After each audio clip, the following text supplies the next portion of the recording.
It's Coach Ed. Got the insights, no boast. From the rookies in the youth leagues to the seasoned pros, ladies ballin', fellas fighting all around his globe. Breaking it down dynamic, tune in, listen up.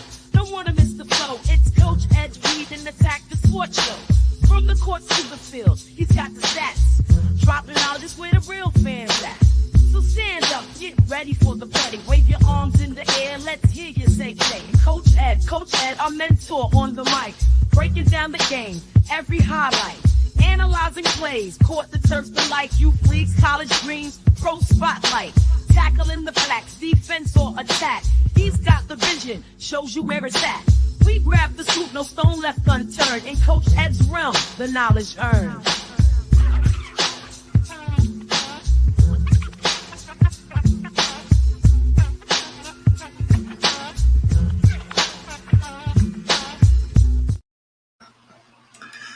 Peace and blessings, everyone. It's Coach Ed, coming to you today with another episode 20, Coach Ed's Reading the Attack Sports Show Live. Thank everyone for being here. I really appreciate you. Thank you for all my associations, my partnership, everyone who believes in me. You guys continue to drive me and give me a great platform. I got a lot today that I want to talk about, some very important things that I want to go over. So really appreciate you guys taking the time to be here. Make sure you guys do all that great stuff like but what I want to do is get right into it and talk about some of the things that I have been going over in terms of the sports world. And the first thing I want to do is I want to talk about the Tyreek Hill incident. And for those of you who don't know, yesterday, Tyreek Hill was headed to the game for the Miami Dolphins versus the Jacksonville Jaguars, and the police pulled him over. And ultimately, he was removed from his car, put on the ground, 4 police officers around him, one on his back. He was not resisting, and he was handcuffed. And I know most people have said that, with this situation, because of Tyreek Hill's past history, okay, you wonder what led up to this. Rightfully so, fairly, I can understand that logic. What compounded the incident was one of his teammates was driving by and pulled over to see if he can assist, and he was put in handcuffs, Calais Campbell. And everyone says NFL, Walter Payton, Man of the Year. He's always a good guy, no issues, no problems, but yet and still you put him in handcuffs. Now, they were released right there, and they went on to the game, okay? And the police department has issued a statement that the police officer in question, basically he's on desk duty or something to that effect, okay? This bothers me because you had an incident earlier, Scotty Scheffler. And the incident was stemming for Tyreek Hill. The incident was stemming from a traffic incident. Okay. Scotty Scheffler earlier, if you guys didn't hear, golf tournament blocked off. They were letting people in. He was rushing to get there, dipped to the side of the road, was going up, felt he identified. There was an incident. He thought he said it was cleared to go. Cop said no. He was instantly removed. He ultimately was removed from his car and handcuffed. Now, he was not put on the ground. Now, he was taken down to the police station. And, from there, his lawyer came out and got him out. Okay, charges ultimately were dropped. But where this riles me even more, and I'm not one who likes to throw the race card in there. I've had my fair share of situations as a black man in America. Things that I don't talk about. But this is indicative of the mentality of some, not all in law enforcement, not all police officers, but some. And it's a problem. If this man, okay, you removed him from his car, you want to detain, why are you putting him on the ground? If he was not resisting arrest, why are you putting him on the ground? That's disrespectful. That's demeaning. That's dehumanizing. Why? I have family members who are in law enforcement. I have some great friends. One of my mentees who I mentor as a football coach is in law enforcement. And I worried about him a few years ago because there was a major shootout in Jersey City and he had to put his life on the line for people. So I understand the importance of the law enforcement and what they do and how difficult of a job it is. But when you have a black man who's out here not resisting arrest, you removed him from the car. Okay, don't know what happened on the traffic stop, but you removed him from the car. And to ultimately put him on the ground, yeah, it's a problem. It's a major problem. And when are we, as a society, as a community, going to stand up collectively and speak out about this? Forget your politics, forget your social economic background, all that other stuff. Right is right and wrong is wrong. Now, I'm not going to sit here and talk about, the things that go on in Tyreek Hill's life, but this incident is wrong.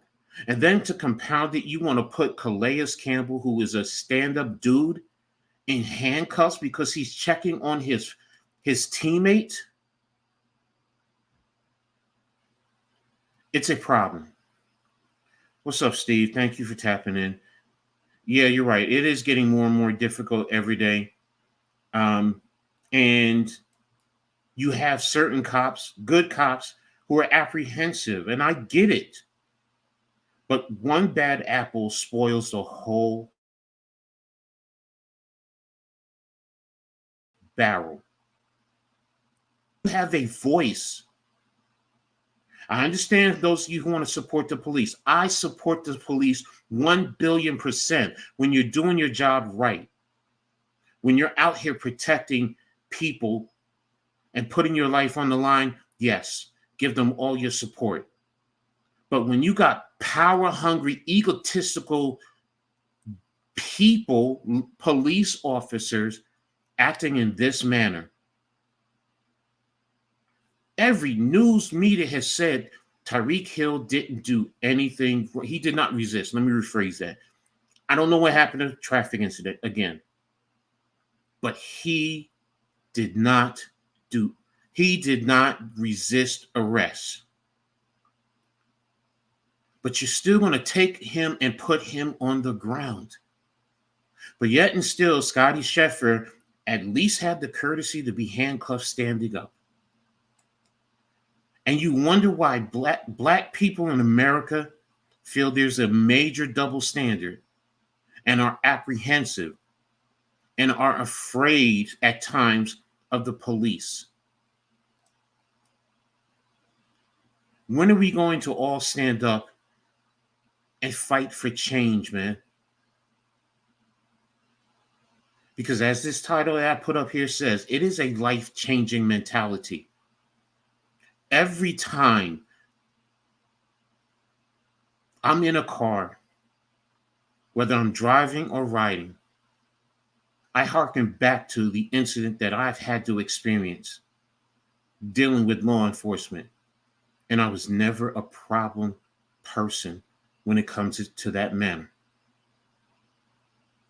But when are we all going to stand up and speak out? You all have a brain. You all know what's right and what's wrong. When are we going to stand up as a community, as a nation, as a society, as a world, collectively, and demand the changes necessary to make it safe for everyone? I'm not talking about making it safe for the guilty. The guilty go through the justice system and pay your debt to society accordingly.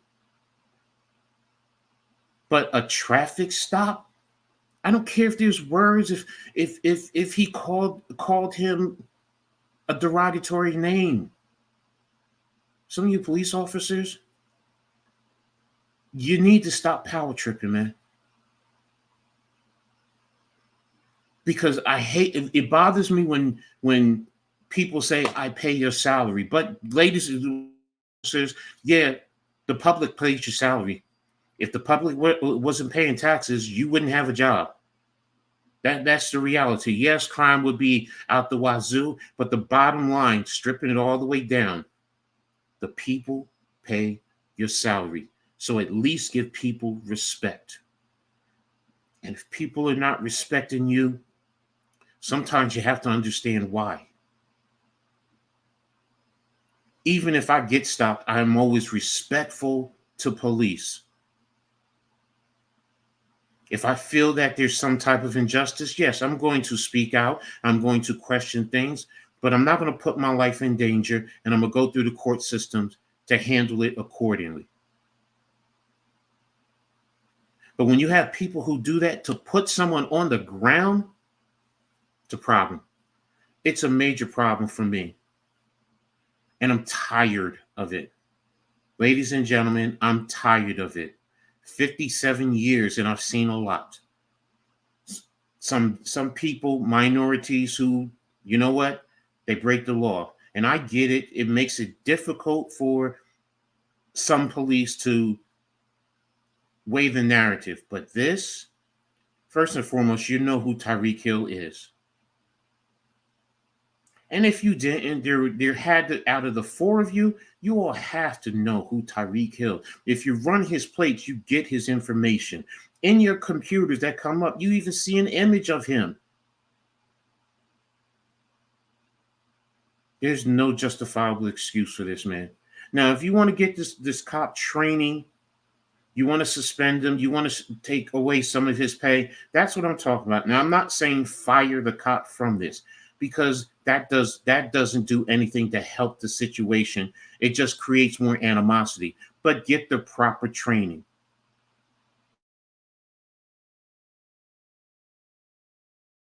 That cop should sit the hill, if he's willing, and Calais County and have a discussion and hear their side of it and how they feel or felt, how they felt about the situation.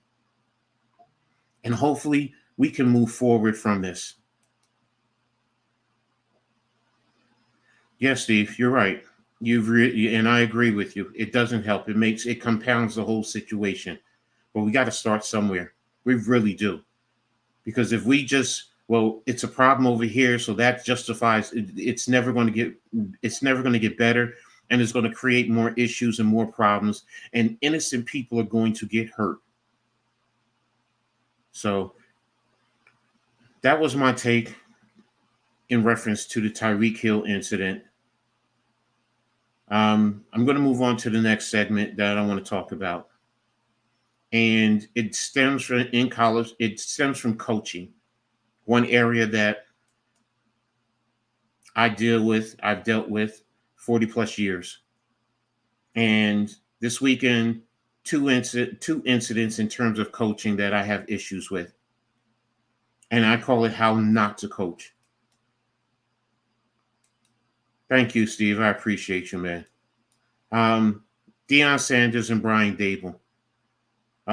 You two have disrespected, in my opinion.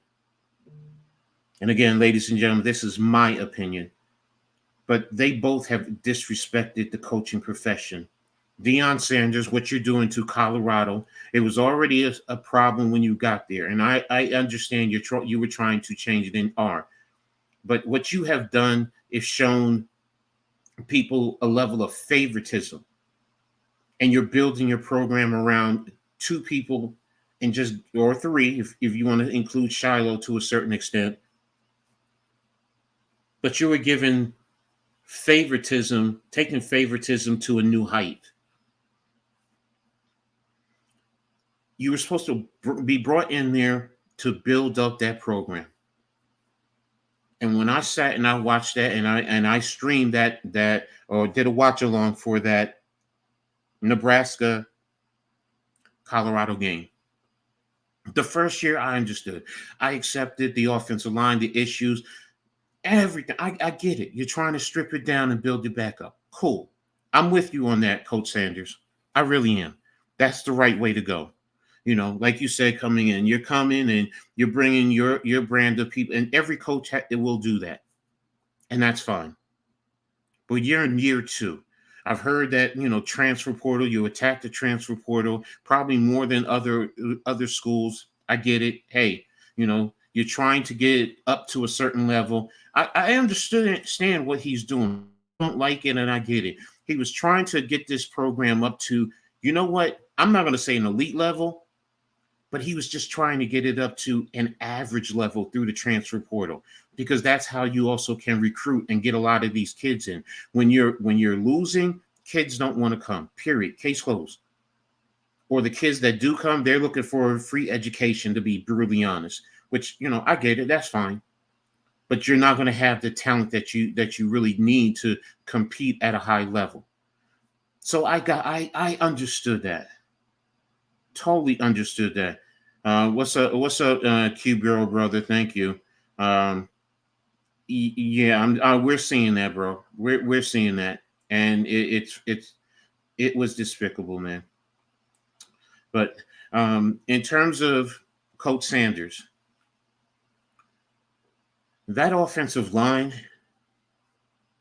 and the inability to have any semblance of a running game. You had none against North Dakota State, and you had none against Nebraska. And if you look at the rest of their schedule, I'll be honest with you, I see possibly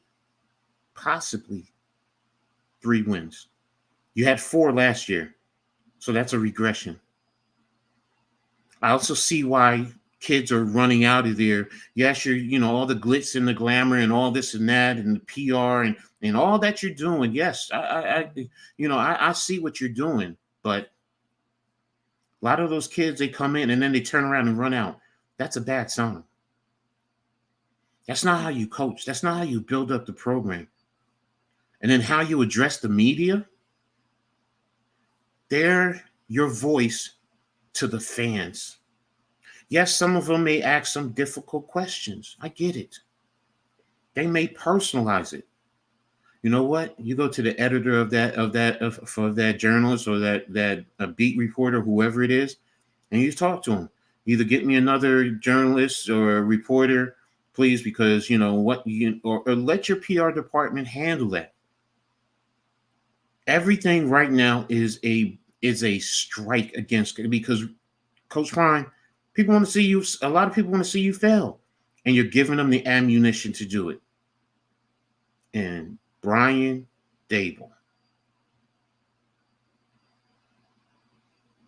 for those who don't know, yes, I'm a New York Football Giants fan, and I've said today that I've given him the fair amount of chance, man. Anyone who knows me, I'm very optimistic. I try to be very positive because I understand the coaching profession. I understand what it takes.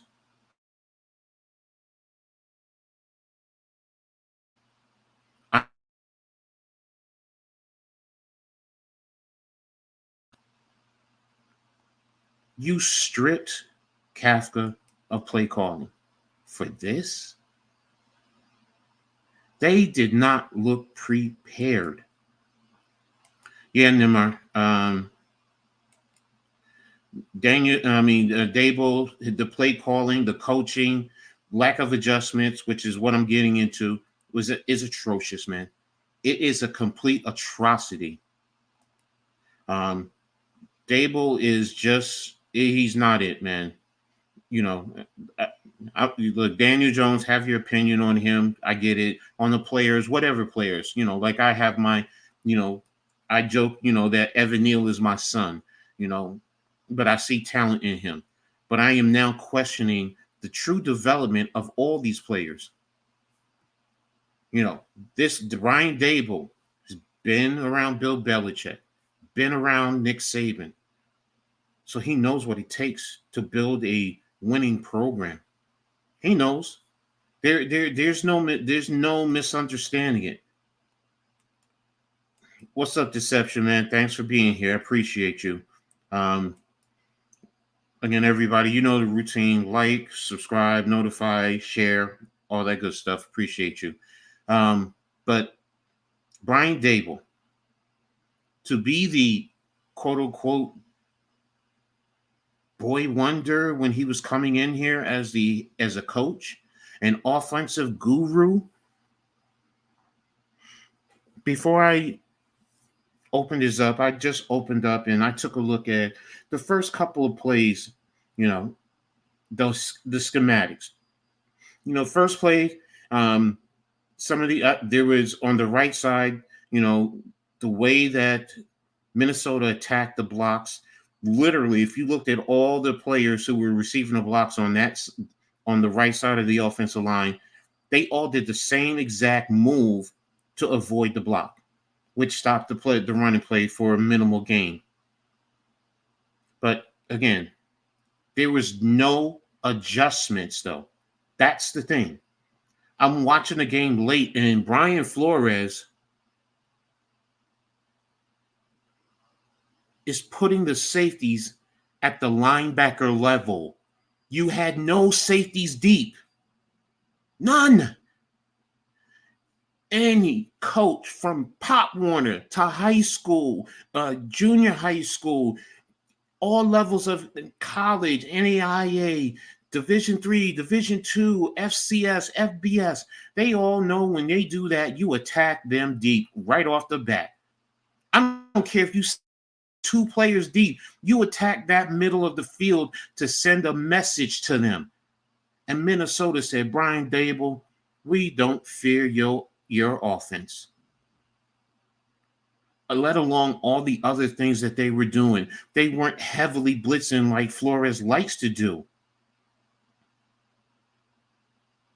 And there was no adjustments made. None. I'm sitting at home saying to myself, why are we not doing this? Why are we not doing that? Yes, I've coached for 40 plus years. So yes, that's experience. Not at the NFL level, not at major college level, but I'm not stupid. I understand what it takes and how to coach and how to adjust. And Brian Dable, you got completely taken deep in the woods, and they took a tree trunk and they whooped your ass. Plain and simple. They whooped your ass. And personally, I can't accept coaching like that. Not from the highest pinnacle, not from quote unquote a former coach of the year. Yes, I'm being extremely hard. Extremely hard. Because this type of coaching, I could accept at youth football. I can even accept at the high school level. A high school level for a young coach. You've been in the business long enough to know this stuff. Yeah, the defense wasn't any better.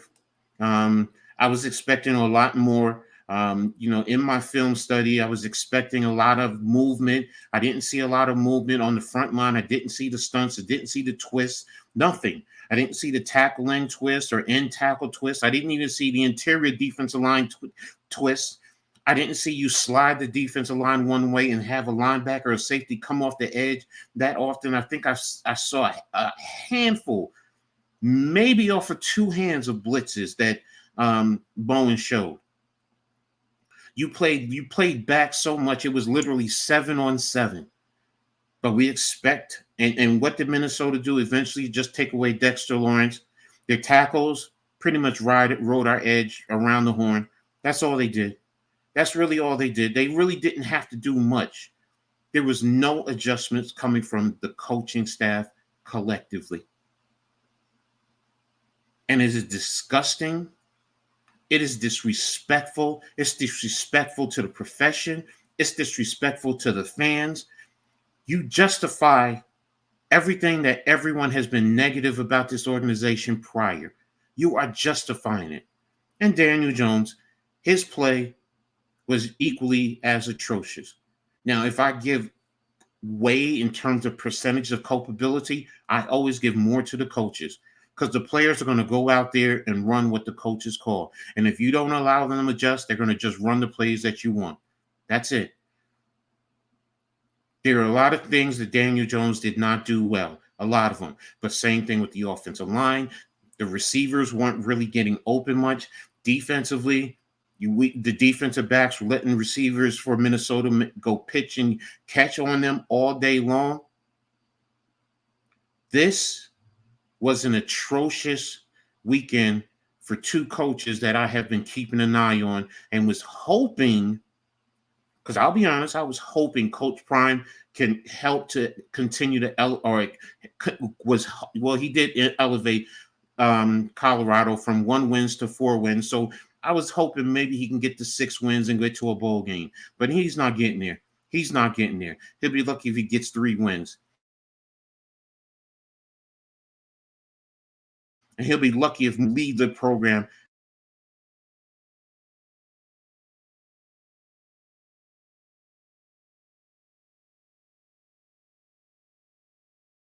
You at least be headed to Florida State, but that you flush down the toilet based on what I saw there, because you can't recruit and get the talent in there, not even through the transfer portal.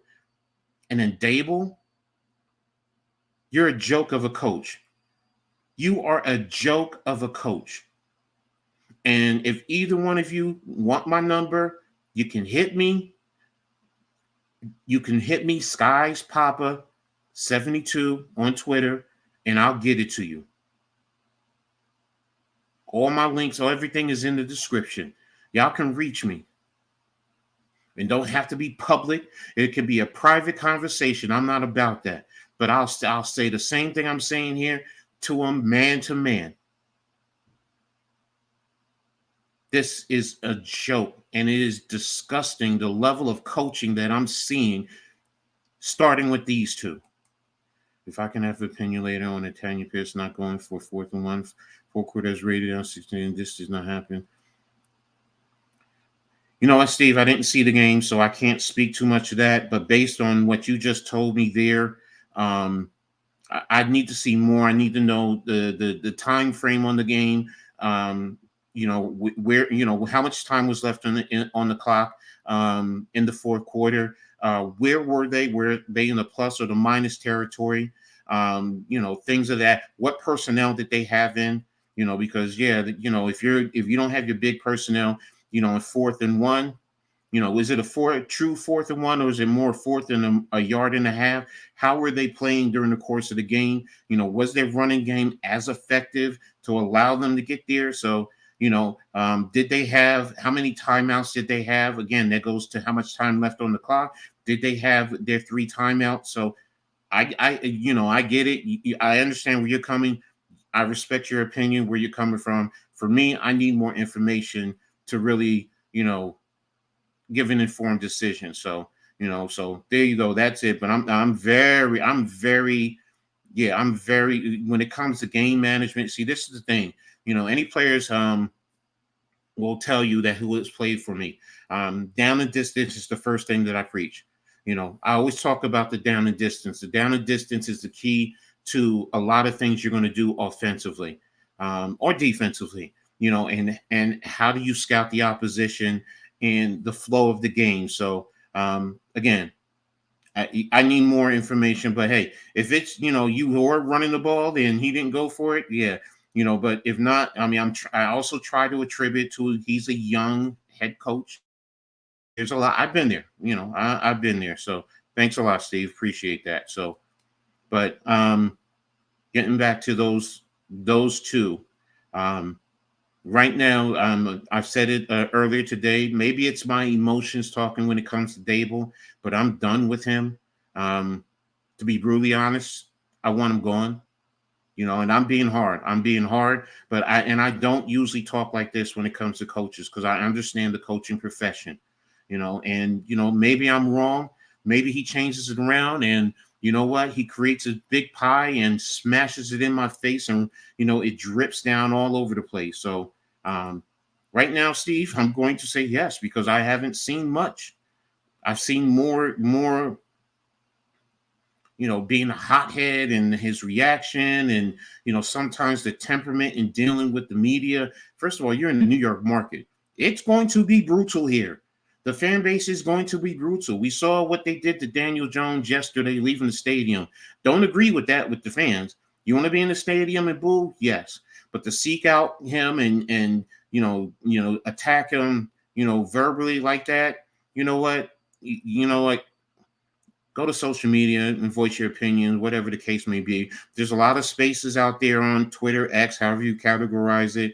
There's ways you voice your opinion, pardon me, towards Daniel Jones. So, but that's just how I see it. So, and to continue on to with the Giants, sorry, as you see, I said it right here. Right now, the Giants are a giant mess. And I ask the question, how are you feeling? Angry, sad, embarrassed? You're tired. I mean, I've started right there in terms of, the Giants as it is right now. Right now, this is a giant mess of a show right now. And I'm trying not to put a lot on Shane right now. He has his level. Don't get me wrong. Everybody right now has their percentage in terms of the mess that is the New York Football Giants, the joke that is the New York Football Giants. Um, Dable is coaching as DJ is to a certain degree. Yes. It's like he wishes he had Josh Allen. I think more of Dable never wanted him. He really wanted him gone after the first year, but he played him into the playoffs. And people, some will say, and I said it, he was pushed into, what, you have to do it. Look, you gave him a 2-year contract, or basically a 2-year contract. Everyone says 4 years, 160, but 2 years. So literally, you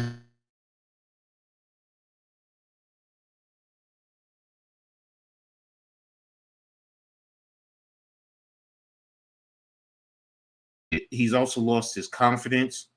Um, in a sense, he's seeing ghosts, pun intended. Sam Darnold was on the other end who's talked about seeing ghosts in the past. Well, every time Daniel Jones second guess, he starts to make a play, a pass, and then pulls the ball back and looks for another way, especially on the short stuff.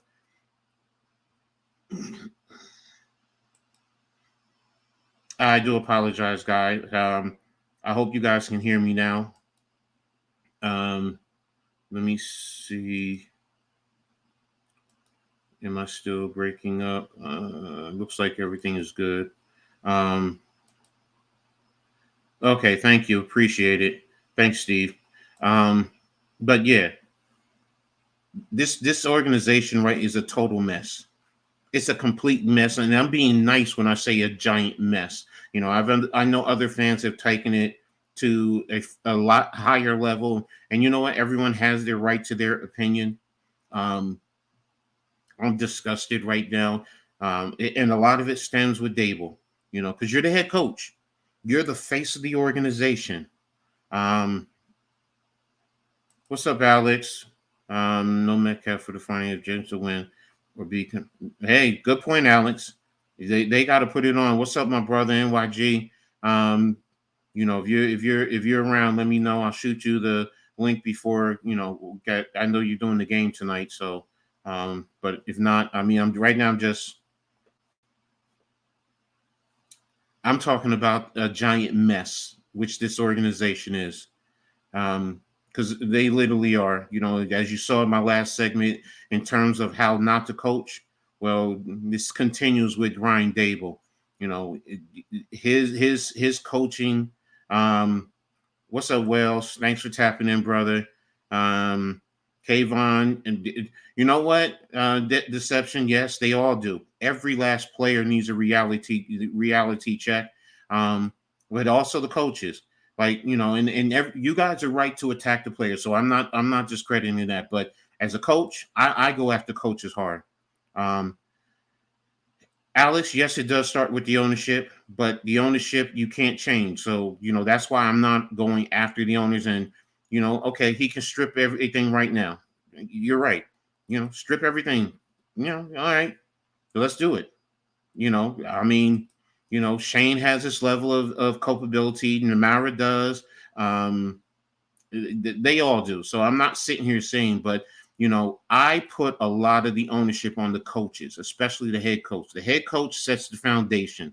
Everyone feeds off of him, even management, because management will get him the players that he needs so he can coach them up. So that's where it starts. And it all starts with Dable. It starts with his temperament. It starts with his game management. You strip Kafka of play calling. Okay. And I said it last year. If you strip Kafka, you might as well just fire him, personally speaking. But you kept him around. So so let me see. What's he saying? Kayvon sitting here trying to be like Strahan and Pearson and trying to avoid questions soft. You know what? Guess what, gentlemen? Doesn't that stem from from Dable? Dable is avoid certain questions. He gives you attitude. So the players are only reflective of leadership. I feel more confident if I saw some really good reps from DJ, but it was mostly bad. But yes, and here's the thing: do the players, or are they starting to lose faith in Dable? Hey, I'm not going to say he's. No, I'm not. I will never say he's Strahan. But yeah, the mentality in this organization, it's soft. You know what? It's beyond soft, man. It's beyond soft, man. Um, I'm trying not to be profane because y'all know me. When I start getting profane, I get very vulgar and the coach comes out of me. What's up, man, Cave? Thanks for being here. Thanks for the support as always, man. Nothing but love and respect for y'all. But yeah, it's soft mentality. It's a soft mentality. And look, there's going to be those who are going to come after me, but I don't care. I've coached 40. I mean, just because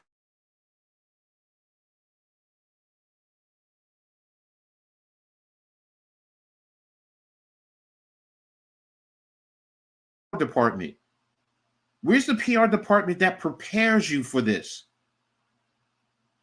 See, these are the things that I'm getting at. So if the PR department is preparing them, the coaches and the players, and you're still falling into biting the cheese, all right, you want to talk soft mentality? Yeah, soft mentality. What's the old saying? If you can make it in New York, you can make it anywhere. But right now, these cats are showing they can't make it in New York. They can't, which is why this is a giant mess, man. Every negative adjective you want. You're angry, justified. Sad, justified. Embarrassed, justified. Furious, justified. Tired, justified. Fed up, justified. Hell, I'll even go as far as if you have the kahunas and you want to go up the table and smack them upside the head, okay, justified in your feelings. I am not advocating violence, but I'm talking about your feelings. I agree, Alex. I've been Crusoe Mary and received a lot of pushback from fans, but this is on Dave. Exactly, NYG, because he sets the foundation. That's the thing I want you guys to understand. Alex, I mean, I know you know this, but a lot of others, where, they want to throw it on Daniel Jones, or they want to throw it on Shane. The head coach really is truly the CEO. Ownership will give you enough rope to hang yourself. They're the true CEOs, but as the face of the organization, except for the Dallas Cowboys, we all know it's Jerry Jones. The head coach is the face of the organization. Management gets you the players so you can coach them up. Period. You talk, they may be your boss, but they're going to get you the tools so you can be successful. Just like as a coach, you're going to give the players the tools and the skills to be successful on the field so they can produce. But it still starts with the coach. Coaches, how are you teaching them? What are you teaching them? How do you teach them to adjust to certain situations? So nobody is safe from my scrutiny. But Kayvon, do you have to see? I mean, you guys are talking about Kayvon, so unfortunately, that's why I'm like, I didn't see it, but I'll go ahead and check it out. I've been focused on my anger at Dable. I have to be honest. Should he? If you're done with him for the season, yeah. But if Dable's going to say he gives him a chance, man. So and I get it. Is defeated, and if he is putting your Alex, I'm with you. I'm with you. Yo, if you can't handle it, get the hell out of New York, man. As I was saying, get the hell out of Dodge, get the hell out of New York. I won't say this. If you're doing that, you're basically playing to try and quote unquote say tank, because I don't believe in Locke either. And DeVito, so the quarterback in play in this organization. And look, it's not about all the quarterback play here. For me, it's not. Go back to and look at it. If we're running short, nothing but short route patterns, there's no separation. We're not attacking this team deep. Even if you're just trying to give them a threat, this is coaching. It all starts with coaching. Players can't do anything if the coaches don't allow you. The second you do something outside of what the coaches want, because I've had players do it to me. You know what I tell them? Sit your ass on the bench. Period. Case closed. You ain't playing no more. So the power is with Dable. Game day, it's with Dable. And also Dex shouldn't be. Yeah, no, I agree with you. I saw that where, he's in a sense attacking the fans. Take a clue. And by the way, I'm not against people talking to DJ. They didn't throw tomatoes at him. You know what? When you seek it, that's the problem. If you weren't doing it prior to that, if fans were always there at the beginning, I have a problem with it. You can do it on social media, man. Whatever. You do it in the stadium, fine. Because here's the thing, Alex. Fans are going to push the envelope. And next thing you know, somebody's going to try and jump and attack him. Seriously. I've seen it enough times to know New York fans are crazy. We do get crazy. And somebody's going to push that envelope, and they're going to try and do something they ain't got no business doing. I would part ways with Dable. And look, you won't get any feedback from me right now.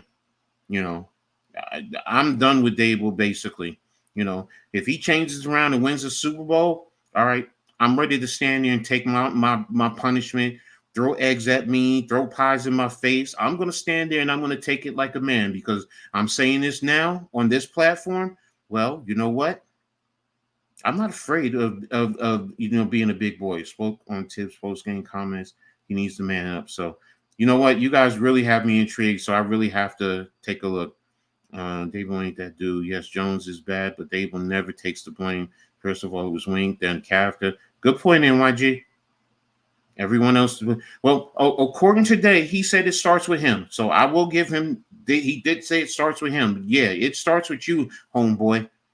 Your coaching adjustments, which is what I heard. Steve, I'm not even confident about that, man. That's my unpopular take. Shout out to my boy Unpopular Opinion. That's my unpopular take. I am not confident that we can beat the Washington, as you say, Menders.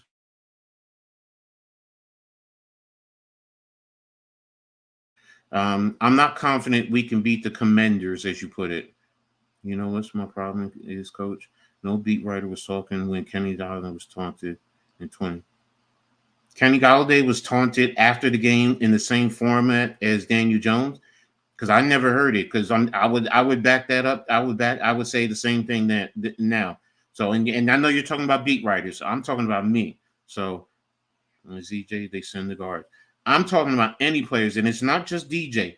It's all players. They already have enough. You know what? You know, I'll say this. Why the Giants? You know what? Build an underground parking lot for the players so they can drive in and out of the stadium and they don't have to deal with this. That takes care of that problem. So, but that's my problem. That's my thing. Okay, hey, again, I didn't see it, Alex, so I can't talk to it. So, and to me, it seems obvious that Dable doesn't trust DJ. If that's the case, deception. Excellent point. Excellent point. Which goes to NYG talks about this conspiracy theories. Conspiracy theories, because and I don't believe in conspiracy theories, but you're justifying it, the logic with it, because it's like, well, why the hell are you doing? Because I can't explain why they're doing what they're doing. I really can't. Like I said, in coaching the game, if your opponent on defense is bringing your safeties down to the linebacker level and having nothing at the third level, they're daring you, and you don't attack them. We talked about Malik Neighbors. Where was Hyatt? I get maybe, okay, he's not consistent, but the speed alone will force the defense will feel this. Y'all have to say this. When it comes to defense, defensive backs feel speed first. You just need to get them on to get out of their back pedals quickly, turn their hips, and turn and go. You can attack them intermediately still. No adjustments. There's some of the concepts. It's an atrocity, man. You know how I feel about the quarterback. They should have gotten better. Right now, I'm going to say this. They need a new whole coaching staff. I'm sorry. They need a whole coaching staff. Not to mention how bad personal decisions. Yeah. Guys, like I said, what does the title say? This is a giant mess. It is a giant mess. I mean, not like a player, but you need to respect them as a human. DJ isn't arrogant. Yeah, guys, Alex, you made it. You mad at KT for not answering the question, but you think it's okay to heckle players else? Why was McFadden injured, but he was active? Why was I can't explain why Simmons wasn't playing. I get it, man. I get it. Alex, you said that's the thing because it's closer. I'm telling you, bro. This is our chat. So you guys are a part of this. So it's just fine. This is what the content is about. So, but I'm gonna say this, Alex. I've seen it, bro. And you're in New York City. You know it. Some fool is gonna just take it to another level, and they're gonna jump the rail. And they're going to go after a play. They're going to go after someone like DJ, not Dexter Lawrence, because they know better. They know better. Dexter Lawrence was most of those the big body guys would just destroy them, but they're going to think Daniel Jones, you're the quarterback, blah blah blah, and you're going to go after him. So that's my only concern, protection wise. Now, if you want to say you put up, big paneling or whatever, plexiglass, and the fans are there, okay, fine. Then that you're right in that regard. But that's my only concern in reference to that. People chant Avule at Yankee Stadium and talk the opposing on the field and talk about. Nobody brings that up, but it's blown. I'm not okay. You're talking to him about DJ. I'm going to reiterate, Alex. To me, it's not about DJ. It's about all players, and it's about safeties. Well, I'm pissed off. Yeah, we all are Mets. Yes, Alex. That stuff can lead to. Exactly. It does. We live in North Korea under. That's a good one. I'm sorry. That was a good one. You went political with it, but you got it. You got it. So and I don't like politics and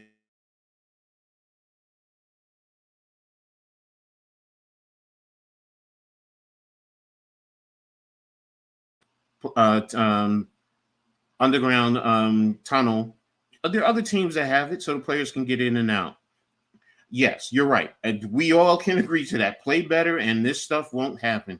1 billion%. So As you see, y'all see how the Giants are, an enigma. So, last thing I wanted to do before I get out of here, because I know the football game will be coming on soon. I want to talk a little bit about the NBA, and in terms of the last playoff spot, that's really what my focus is on right now. Also, thank you everyone for your conversation. In reference to this, the giant mess and the coaching, how not to coach. You guys have been fabulous. But getting into the W right now, they're coming down to the wires. Literally 5 to 6 games left for some teams. And the 3 teams fighting for the playoff spot are Chicago, Atlanta, and Washington. And as you see, they're two games between each other. Chicago just ended Dallas's year with the win, especially when it was big because Angel Reese wasn't there. So it is showing they have the tools. The question is, who do I think is going to get in? And I honestly think it's going to be Atlanta. I just don't think Chicago has enough. Washington is just there, but they're going to fizzle out eventually. And I think it's going to come down to Atlanta and Chicago. And my money is going to be on Atlanta.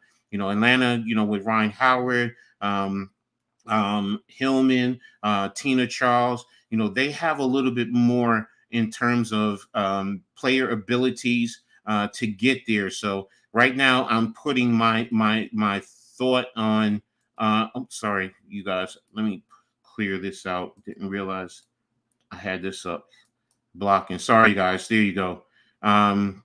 So there you go. You got Chicago right now, technically in the 8th spot, Atlanta in the 9th spot, and a game behind Chicago, and Washington 2 games behind Atlanta. So I put it right now on Atlanta. I think Atlanta will make the final push and make it into the playoffs. So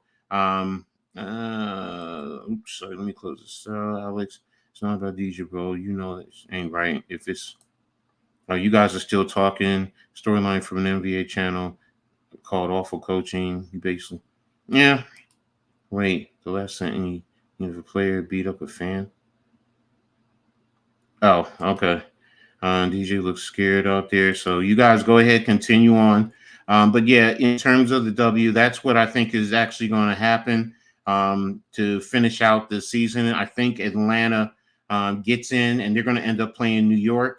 For me, it would also be a good closing story because, Tina Charles used to play for the Liberty. So, what better way to go into the playoffs and starts against New York. So New York, I think, right now is in the number 1 seed, so, and I think New York is going to basically within the next couple of games secure it.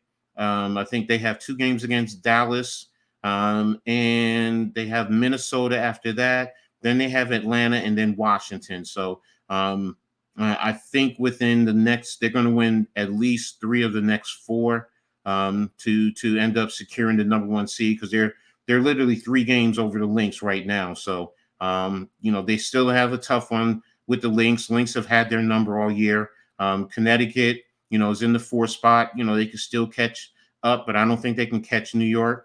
Vegas, I think is, it's going to come down to Vegas and the Seattle for the 4th and the 5th spot, and I think they're going to be playing each other.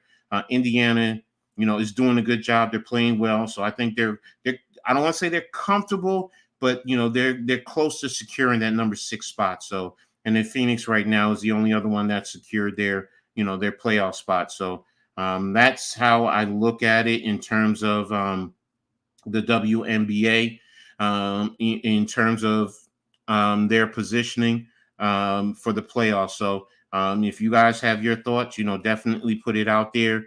I'd love to hear, what you think. I'm also going to, as we get ready to close out, I do have a little bit of time. Let me make sure I caught up. Tackling, if somebody throws a banana at DJ or a player in general, that's where, yes, you're right. But that's the point, Alex. That's what you don't want. That's what you want to prevent no matter what. Why even give them the opportunity to do that? So, and I know you are against all physical, like I said, you exactly. But Plex are getting stopping taunting. Hey, You want to put up plexiglass? I'm fine. That's where I'm trying to prevent the physical. You know, everyone talks about the mentality. New York is tough as it is here. So, exactly. Exactly. That's the only thing I'm concerned with, man. I don't want to see some fans stupid enough to do something and, end up in jail or worse, you get your ass beat down. So, but last thing I want to touch on real quick deals with college football, my number one love, my number one sport. And I'm going to give you my top 25. So, coming in at number one, the Georgia Bulldogs. There's nothing that needs to say. Number two, there. Ohio State is at number three. They're the best team in the Big Ten right now, and until they get that big win, they're basically going to be locked into number three unless they lose along the way. Alabama is starting to prove itself, especially under Coach DeBoer. So I definitely, think that. Oops, I forgot to take down that screen. Sorry, guys. All right, so but yeah, that's Alabama is starting to get into a groove, especially with a new coaching staff, a new offense. So they're growing. Ole Miss is there now. The funny thing is, yes, I'm heavily biased to the SEC, and anybody knows me knows I'm Big Ten through and through. But the SEC is showing that they are the big league right now. So now on the flip side, a lot of these teams are going to play each other, so they're going to be knocking each other off out of the rankings. But this is what I'm looking at. Tennessee is at number 6. I have Penn State at number 7, Missouri at number 8, Oregon at number 9, Utah rounds out the top 10. I have Miami at number 11, USC at 12, Oklahoma at 13, Oklahoma State at 14, Kansas State at 15, LSU at 16, Arizona at 17, Michigan at 18, Notre Dame at 19, Louisville at 20, Washington at 21, Clemson at 22, Nebraska at 23, Iowa State at 24, and here's going to be a shocker for some of you guys. Boston College at number 25. Iowa State at 24. So, and Boston College at 25. So that's my top 25 in terms of college football. So there you have it.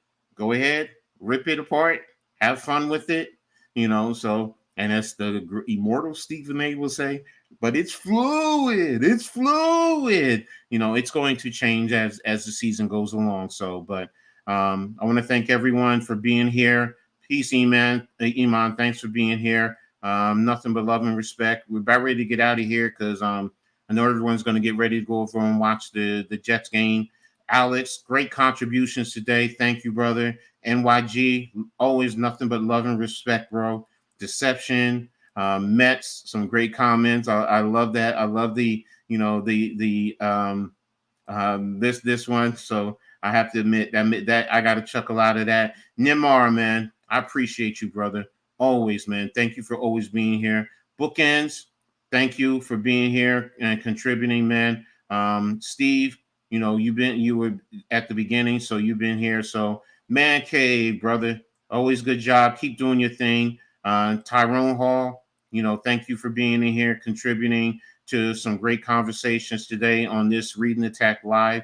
You guys have really, taken this episode, to the beginning. Wales, thank you. And if you weren't here at the beginning, go back, rewatch it. I really went after it. Starting with the Tyreek Hill incident, and then into the coaching with Coach Prime. Coach Prime got my rap today too. So, definitely go back and watch it. Kumar, thanks for being here.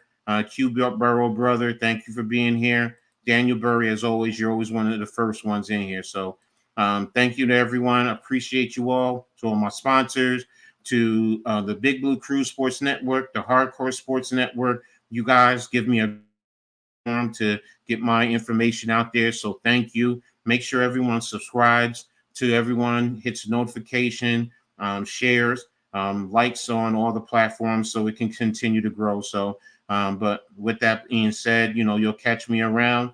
Go ahead. Let's get ready for the Jets game, Jets 49ers. Hope you have a great day. And with that, as I always say in sports, make sure you turn it on and turn it up. Peace.